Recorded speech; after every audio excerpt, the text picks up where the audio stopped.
第32天，從罪孽轉向信服。以賽亞書1章16至18節：你們要洗滌自己，潔淨自己，從我眼前除掉你們的惡行，要停止作惡，學習行善，尋求公平，指責殘暴的人，替孤兒伸冤，為寡婦辯屈。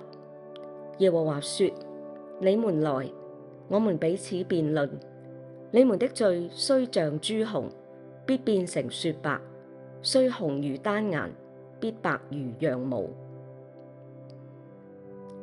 慈愛嘅天父，感謝你潔淨我哋，使我哋成為新人。求你察看我哋嘅心，拔除一切使你唔喜悅嘅事，並且喺我哋嘅裏邊塑造行公義、存謙卑同埋愛心嘅渴望。雖然我哋嘅罪如朱紅，但我哋仍然嘅信靠你嘅應許，憑着恩典通過你嘅兒子，我哋嘅主耶穌赦免並得恢復。阿門。